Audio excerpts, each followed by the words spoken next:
Alrighty, Far Cry New Dawn. I think that it's pretty surprising some of the changes they've implemented. I think quite a few of them are going to be a little bit unpopular. They're certainly going to be controversial. Let's take it from the very top. I went hands-on with the game for a full 3 hours at Ubisoft's head office in Sydney. I played around 2 hours of single player and 1 hour of co-op, which is exactly the same as single player, except I'm doing it with my idiot brother Sam. I'm going directly the wrong way. Look at us turn around. Great. It's really hard to see. What the fuck? Who's shooting? You are shooting. You figured out. Oh. Yeah. How come I couldn't do that last time we were doing this? Now, Far Cry New Dawn is a spin-off sequel to Far Cry 5. It's not Far Cry 6. Instead, it picks up where Far Cry 5 left off and delivers another adventure in the same space, albeit with a complete overhaul of the map. So this is just a spoiler warning now for Far Cry 5. If you haven't played that game and you plan to, just click away for like 10 seconds, maybe 20. There you go. Okay, we're done. We're good. Okay, cool. At the end of Far Cry 5, the bombs fall. It's one of the potential endings you can get. And this game is set after that occurs. People have gone underground for 17 years, and in that time, the vegetation has returned, and like, you know, life returns, animals, whatever. People come back up to the surface and they begin resettling.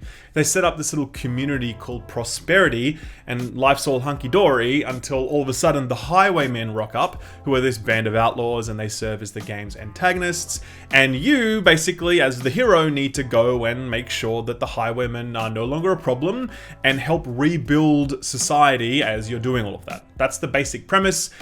That's Far Cry New Dawn. So from this, you can probably already guess that this game is reusing the Far Cry 5 map, but not in a cheeky way like they did with Far Cry Primal. This time you're still in Montana, exploring the same geography, and you can revisit the old towns and landmarks you saw in the last game. They just look a lot more pink this time around. I think the visual design and the renewed setting feel different enough for me to feel like this isn't retreading the same ground, but I definitely see how someone could feel that way. No doubt about that. We really are talking about a new coat of paint on something very familiar, and while that's enough for me, because I really enjoyed Far Cry 5 and I wouldn't mind playing more of it, I'm sure that a lot of people would think that this is just reused and they'd much rather have an entirely new setting. I think that's totally fine as well. I think it all comes down to how much you enjoyed Far Cry 5 and how much more you might want to play of it. I like what they've done with the design changes though. It's very brash, and were it not for Rage 2 revealing something very similar last year, I'd even call it fresh. It's a lot of 80s inspired fluoro coloring that helps set the game apart from the more traditional post-apocalyptic worlds we see in games like Fallout or Metro Exodus. For me, the tone felt very close to the greatest Far Cry game of all time, Far Cry Blood Dragon. You see it in the environment design, the styling of the enemies, the weapon design, and there's even a Rex Power Cult gun and costume if you want to go the whole hog. I'd really hoped that Far Cry's Lost on Mars DLC would capture this Blood Dragon magic, but it definitely did not do that. So far, New Dawn seems to be doing a far better job, and the tone of the game is one of the biggest reasons that I'm looking forward to it. So while the map is very familiar, a lot of the gameplay systems are very new, and I'm not sure how I feel about them yet. The biggest change is that Far Cry New Dawn implements something called Light RPG, which if you've played the recent Assassin's Creed games is going to feel very, very familiar to you. The core of the system is weapon rarity. Now, each weapon has either a grey, a blue, a purple, or an orange rarity, with each rank providing more damage than the last, which incidentally, you can now see really clearly as damage numbers now appear when you shoot enemies. Correspondingly, each enemy type now has a similar ranking, so while it's really easy to kill a grey enemy with a grey weapon, you'll do absolutely no damage whatsoever to a yellow enemy, as evidenced here when my brother and I were being chased by a cougar that was practically invincible because our gear wasn't strong enough to take it down. What was that? Oh, that was a yellow enemy. Oh shit! Look at him. Holy shit! Let's kill him. No, just run. Like you can't even hurt him. Let's try. No, he's yellow, and so we can't even touch him.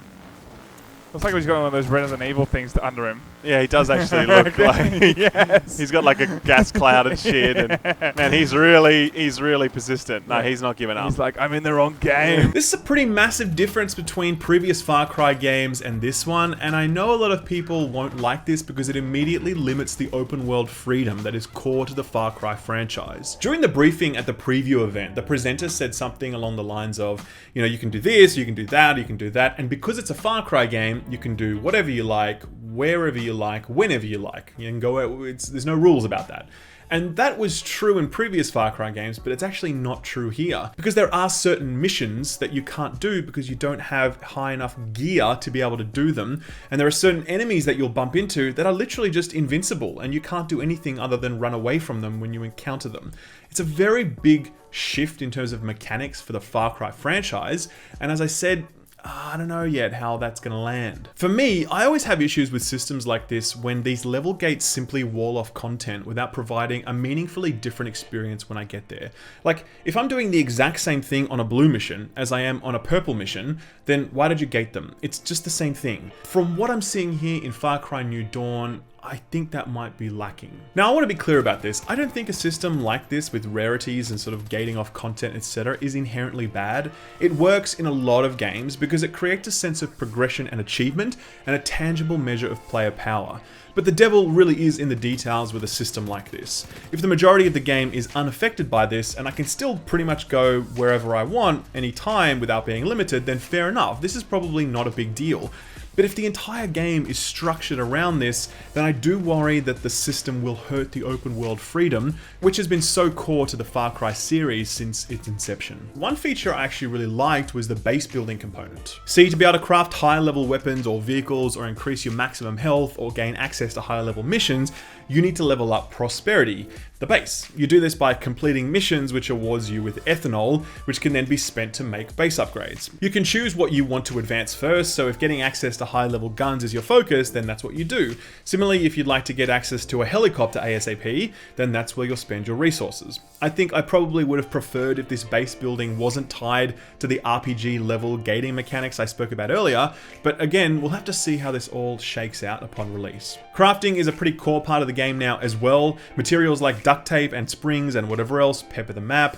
You'll collect as much as you can so you can craft upgrades, and higher level stuff needs more materials.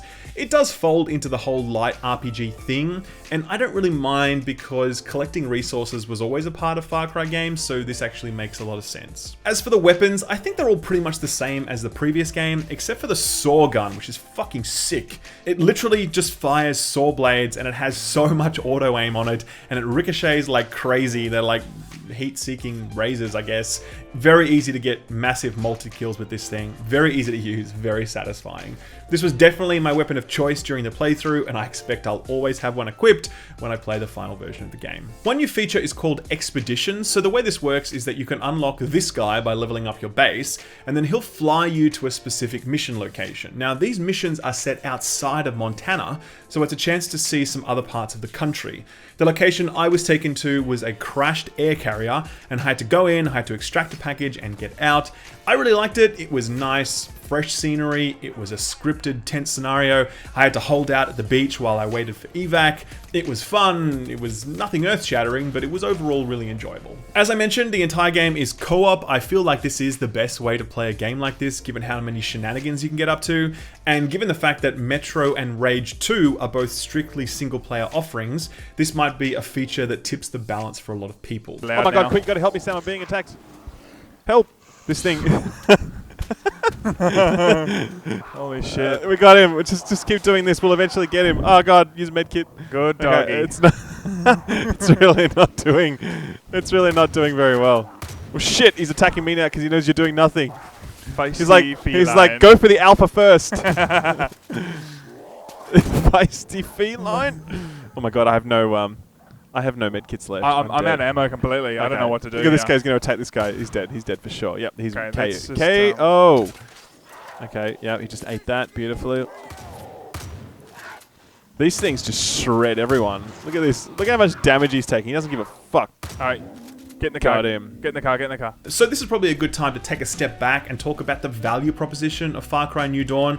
I personally really liked Far Cry 5, and I feel this is fresh enough that I'm looking forward to playing more of it.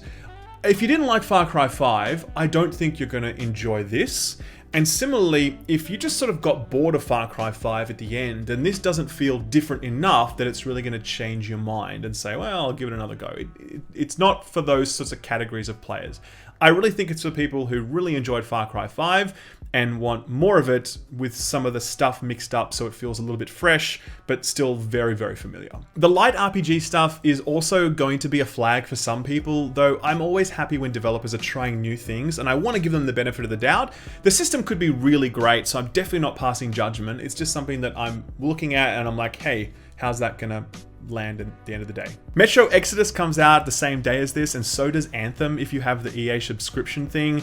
Rage 2 is in May, and having played Rage 2, I can tell you it is very, very similar to this. Still, I like Far Cry games, I enjoyed what I played, and I will play more of it. It might be the sort of title you park in the like wait for sale category, or perhaps add it to your pile of shame until you have a bit more time to play other stuff. But from what I've seen so far, I am cautiously optimistic. I think the Far Cry team did a really good job with Far Cry 5, and it looks like they're on track to do more solid work with Far Cry New Dawn. Just don't expect it to be earth-shatteringly different from what you've already played.